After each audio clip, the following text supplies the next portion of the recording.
ان نے بریفنگ کی اور جاتے ہوئے کچھ لوگوں کو لفافے دیکھ چلے گئے. تو پریس کلب نے نہ صرف ان پر پابندی عائد کر دی کلب میں داخلے پر جی، بلکہ جن لوگوں نے لفافے لیے ان پہ پابندی عائد کی. تو کلب تو اس حوالے سے ہم ایکٹیو ہے اور ایکشن لیتا ہے. ایسے نہیں کہ ہم، چونکہ ہم سمجھتے ہیں ادارہ نے آپ کو ہائر کیا ہے، ادارہ آپ کو تنخواہ دیتا ہے، آپ کا کام ہے صحافت کرنا، پیسے لینا، لفافہ لینا کام ہے. تو کراچی کی حد تک آپ کا خیال ہے کہ اس میں زیادہ تر صحافی انوالو نہیں ہیں؟ بیشتر نہیں. اچھا جو ہے مر نہیں ہوئے. اسی لیے ہماری جو ممبرشپ ہے بہت صاف شفاف ہے. ہماری ممبرشپ اس وقت اسلام آباد اور لاہور پریس کلب سے کم ہے. یعنی اگر آپ کراچی پریس کلب کے ممبر دیکھیں گے اٹھائیں گے اور لاہور اسلام آباد کے اٹھائیں گے تو ہماری ممبرشپ ان سے بہت کم ہے. ہمارے اس وقت 2000+ ممبر ہیں، لاہور میں 2500 سے زیادہ ہیں، اسلام آباد میں 4500 ممبر ہیں. اسلام آباد میں 4500 ممبر ہیں، چھوٹا سا شہر. اور وہ اس لیے ہم کہتے ہیں کے پی سی نے اپنی ممبرشپ کو اسی لیے بہت سخت رکھا ہوا ہے کہ کوئی غلط لوگ اس میں داخل نہ ہو سکیں. اچھا، اب یہ صحافتی ادارے جو ہوتے ہیں، میڈیا چینلز ہیں یا اخبارات ہیں، انہوں نے بھی اپنا ایک رخ متعین کر لیا ہے. اگر آپ فلانا چینل دیکھیں تو پتہ ہوتا ہے کہ یار یہ حکومتی موقف ہی بیان کرے گا، دوسرا چینل جو ہے وہ اپوزیشن کا موقف ہی بیان کرے گا. تو صحافی جب خبر لکھتا ہے یا رپورٹ کرتا ہے کیمرے کے سامنے تو اس کے اوپر مالکان کا پریشر ہوتا ہے کہ یار یہ حکومتی موقف کے حساب سے ہی بنانا خبر کو یا اپوزیشن کے موقف کے حساب سے. میں تھوڑے پہلے آپ سے کہا کہ پالیسیز کچھ اداروں کی اپنی ہوتی ہیں، میڈیا اداروں کی، اور کچھ جو ہے وہ حکومتی پالیسی ہوتی ہیں. تو ڈیفینیٹ ہر ادارے کی اپنی پالیسی ہوتی ہے، وہ اور رپورٹر اس پالیسی کو فالو کر رہا ہوتا ہے. اگر آپ ایک جگہ جاب کرتے ہیں تو آپ کو اپنی ادارے کی پالیسی فالو کرنا پڑتی ہے. تو صحافی بھی اپنی ادارے کی پالیسی فالو کرتے ہیں، چاہے وہ سینسرشپ کے حوالے سے ہو یا کوریج کے حوالے سے ہو. صحیح. لیکن وہ پالیسی آپ کی نظر میں درست ہوتی ہے کہ یار یہ صرف حکومتی پوائنٹ آف ویو سے ہی بنانا چاہیے یا اس ادارے کو اس پر ضروری نہیں کہ آپ کا ادارہ، کوئی بھی میڈیا ادارہ ضروری نہیں کہ حکومت کی فیور میں بات کر رہا ہو، حکومت کے خلاف بات کر سکتا ہے، پالیسی کی میں بات کر رہا ہوں. پالیسی کی اس کی کچھ بھی ہو سکتی ہے، حکومت کے خلاف بھی ہو سکتی ہے، حکومت کے حق میں بھی ہو سکتی ہے، کسی پولیٹیکل پارٹی کی فیور میں ہو سکتی ہے، اس کے خلاف بھی ہو سکتی ہے، لیکن پالیسی ڈیپینڈ کرتا ہے پالیسی پہ، پھر وہ صحافی وہاں مجبور ہو جاتا ہے. اچھا، تھوڑا سا پیچھے اگر ہم جائیں تو اخبارات صرف جب نکلتے تھے، یہ ٹی وی نہیں آیا تھا، نیوز، پھر ٹی وی آ گیا، اس میں انویسٹمنٹ آ گئی، بزنس مین آ گئے، تو ان کا کوئی صحافتی بیک گراؤنڈ نہیں تھا. اس نے صحافت کو فائدہ پہنچایا یا نقصان پہنچایا؟ اس کو کس طرح سے دیکھتے ہیں؟ بات بالکل درست ہے آپ کی کہ پہلے جو اخبارات کے ایڈیٹرز تھے یا پبلشر تھے، جو مالکان تھے، وہ یعنی صحافی تھے، ان کا صحافتی بیک گراؤنڈ تھا، انہیں صحافت کی تھی، دھکے کھائے تھے اور بعد میں تھوڑی اچھی پوزیشن بن کے انہوں نے ایڈیٹرشپ لی یا اخبارات کا نکال لیا. لیکن 2002 کے بعد، 2000 کے بعد جب یہ حکومت مشرف صاحب آئے، پالیسی چینج ہوئی، اس کے بعد صنعت کار، سرمایہ دار اس فیلڈ میں آ گئے. اس سے فائدہ تو ہوا لیکن نقصان بھی ہوا. یعنی 2002 کے بعد جو چینلز آئے اس میں بہت سارے، میں نام نہیں لینا پسند کروں گا کہ لوگوں کو شاید اعتراض ہو، لیکن بہت سارے انڈسٹریلسٹ اس میں کودے اور انہوں نے اپنے اخبار نکالے، اپنی چیزیں نکالی، چینل نکالے، اور آج بھی موجود ہیں. تو پھر ان کا ذہن بھی وہی بزنس مین جہاں میں فائدہ ہوتا ہے. جب تھوڑی پہلے آپ نے بات کی پالیسیز کی بات، وہ بھی اسے اپنی بزنس کو، اپنے چینل کو اپنی پالیسی سے چلاتے ہیں کہ انہیں پتہ ہوتا ہے کہ اگر ہم یہ پالیسی لے کے چلیں گے تو ہمیں بزنس کو فائدہ ہوگا، اور یہ پالیسی لیں گے تو ہمیں بزنس کو نقصان ہوگا. چند ادارے ایسے ہیں جو بہت ہی ویل اسٹیبلش ہیں، جن کے مالکان پیورلی جرنلسٹ میں ڈان لے لیں، نمایاں وقت لے لیں، جنگ لے لیں، بزنس کوارٹر لے لیں، کیٹنگ لے لیں، آپ یہ وہ ادارے ہیں جن کے مالکان ہمیشہ سے صحافت میں ہی رہے. صحیح. اچھا سر، ابھی پچھلے کچھ عرصے میں 2-3 سال کے اندر بہت سارے صحافتی ادارے بند ہوئے اور بہت سارے صحافی بے روزگار ہوئے. تو اس میں آپ کس کو قصوروار سمجھتے ہیں؟ حکومتی پالیسیز کو، معاشی حالات کو، یا ڈیجیٹل میڈیا کا آنے سے جو اخبارات اور کی سرکولیشن کم ہوئی، کیا وجہ رہی؟ میرے خیال سے 2-3 چیزیں ہیں. پہلی چیز تو حکومت کی پالیسی ہے. حکومت 2018 میں جب پی ٹی آئی کی حکومت آئی تو اس نے آ کے اپنی ترجیحات جب بتائیں تو اس میں ان کی ترجیحات نیوز چینل نہیں تھے، انٹرٹینمنٹ چینل تھے. انہوں نے واضح کہا کہ جی ہم انٹرٹینمنٹ چینل کو سپورٹ کریں گے، ہم نیوز چینل کو ہم ریسرچ کریں گے، اس کو ہم سپورٹ نہیں کریں گے، زیادہ سپورٹ نہیں کریں گے.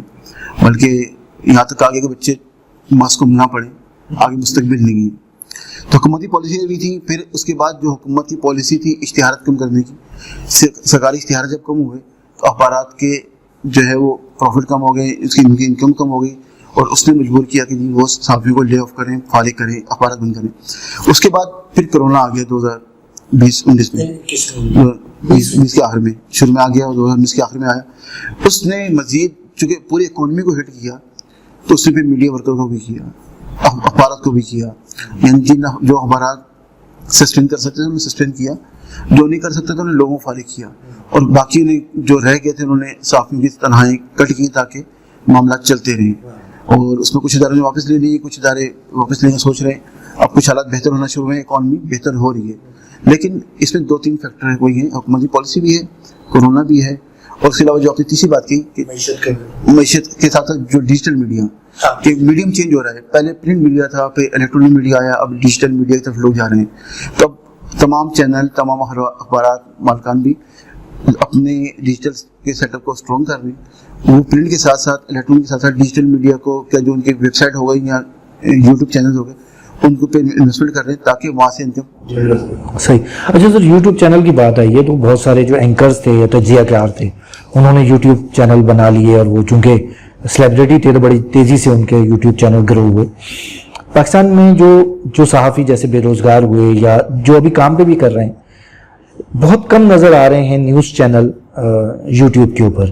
کیا مستقبل دیکھتے ہیں, کیا نیوز چینل یا رپورٹرز چینلز آئیں گے یوٹیوب کے اوپر؟ دیکھیے اس میں 2-3 باتیں یوٹیوب کے حوالے سے میں دوستوں سے ہمیشہ کہتا ہوں کہ یوٹیوب پہ کرنٹ افیئر کا کنٹینٹ نہیں چلے گا, اور کسی عام رپورٹر کا نہیں چلے گا. جو بڑے نام ہیں مثال طلعت حسین ہو گئے, متین اللہ جانا, ان کو چل جائے گا. یہ پاپولر لوگ ہیں, ان کے پہلے یہ ٹاک شوز کرتے رہے ہیں, ای ٹی وی پہ رہے ہیں, دیگر بڑے چینل میں رہے ہیں, طلعت حسین جیو میں رہے ہیں, لوگ جانتے ہیں ان کو لوگ سننا چاہتے ہیں. لیکن جو اگر عام ایک رپورٹر کھڑا ہوگا یا ایک عام صحافی کھڑا ہوگا جو فیلڈ میں ورکر تھا یا لوکل کراچی کا تھا یا اسلام آباد میں, اس کو کرنٹ افیئر میں وہ چیز نہیں ملے گی, وہ پاپولرٹی نہیں ملے گی جو ان کو ملی ہے. تو اس کا چینل شاید وہ مایوس ہو جائے, بند کر دے. تو میں صرف لوگوں کو کہتا ہوں کہ آپ یوٹیوب پہ کام کریں, چیزیں ڈگ آؤٹ کریں. یوٹیوب پہ بہت مواقع ہیں کام کرنے کے. آپ ضروری کرنٹ افیئر کام کریں یا ایونٹ بیس کریں, اس پہ کریں. آپ ایسا کام کریں جو فور ایور ہو. اب ایسی اسٹوریز لے کر آئیں جو فور ایور ہو. کچھ ویب سائٹس, کچھ چینلز, کچھ یوٹیوبس ایسی کام کر رہے ہیں جو فور ایور اسٹوریز ہوتی ہیں, جس کو آپ جب بھی دیکھیں گے آپ کو اندازہ نہیں ہوگا پرانی اسٹوری ہے نئی اسٹوری ہے. تو میں اپنے دوستوں سے جو ہمارے بے روزگار صحافی ہوئے ہیں, میں یہی کہتا ہوں کہ آپ جب بھی یوٹیوب چینل بنائیں پہلے اسٹڈی کر لیں کہ کس چیز میں لوگ کیا دیکھنا چاہتے ہیں, اس وقت مارکیٹ میں کون سے چینل اویلیبل نہیں ہیں, اس پہ کام کریں.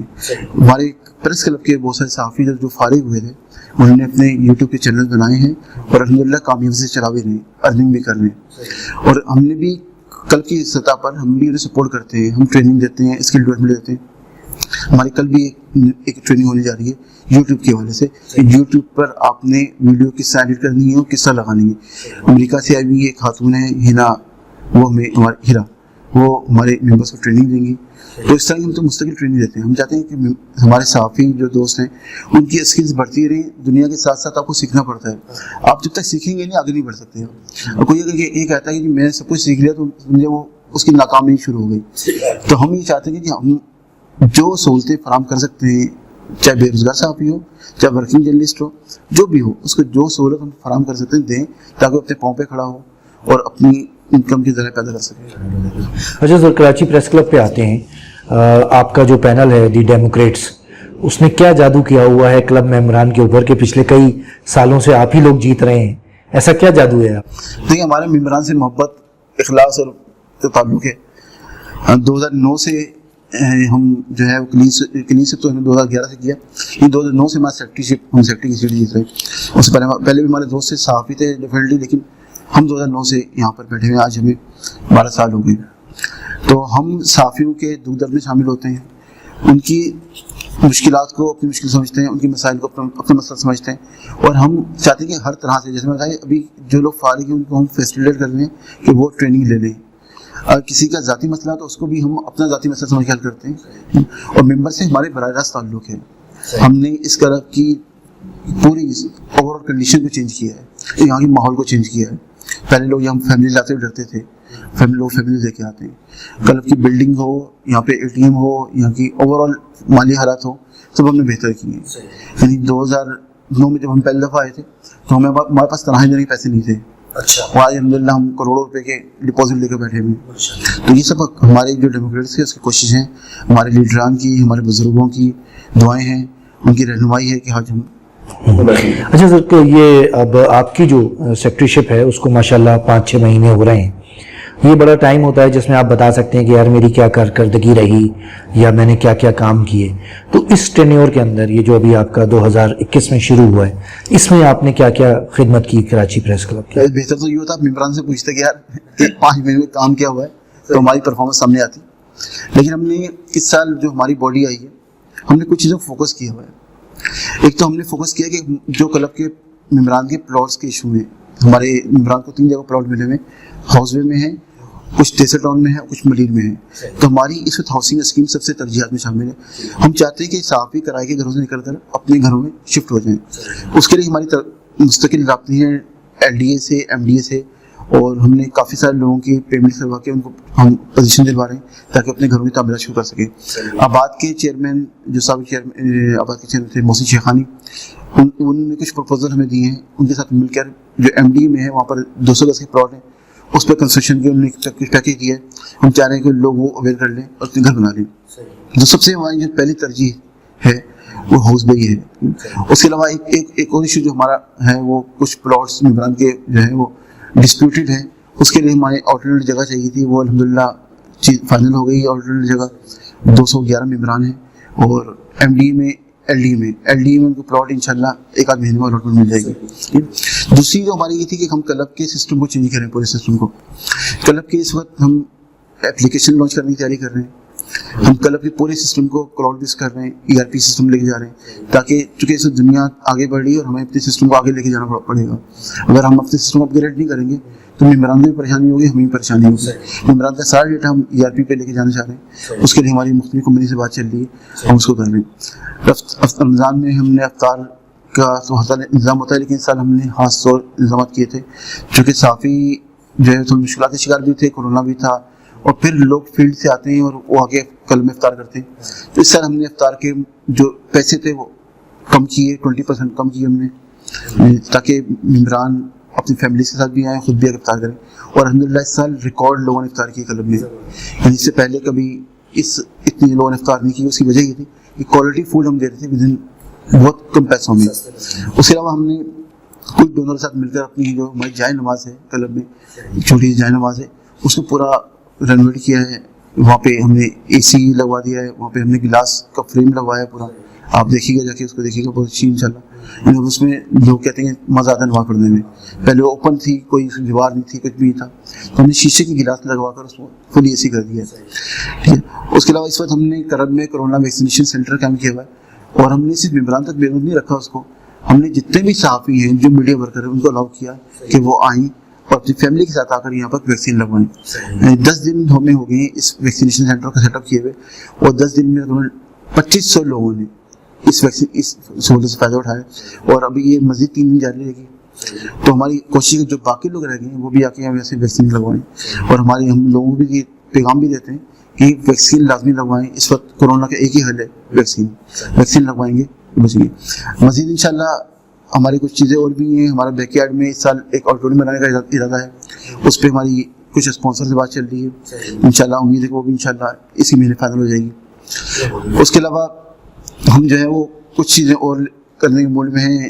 ERP سسٹم کے ساتھ ساتھ کچھ فیملی ایریا, پلے ایریا, فیملی کے لیے کوئی اسپیشل جگہ بنانے کا ارادہ کر رہے ہیں. تو جہاں پہ صرف فیملیز الاؤ ہوں, اور وہاں آپ فیملی کے ساتھ آئیں, آ کے بیٹھیں اور اپنی فیملی کے ساتھ انجوائے کریں. بچوں کے لیے پلے لینڈ ہمارے بنانے کا ارادہ ہے, اس کے لیے اسپانسر سے بات چل رہی ہے. انشاءاللہ وہ 20 سال میں بنا کے جائیں گے. تھینک یو ویری مچ رضوان صاحب, آپ نے ہمیں وقت دیا. تو ناظرین, امید ہے کہ آج کی ملاقات آپ کو پسند آئی ہوگی, اور امید ہے کہ آپ اب تک ہمارا چینل سبسکرائب کر چکے ہوں گے, لیکن اگر نہیں کیا تو جلد از جلد کر لیجئے. اور ابھی کے لیے اجازت دیجیے. اللہ نگہبان.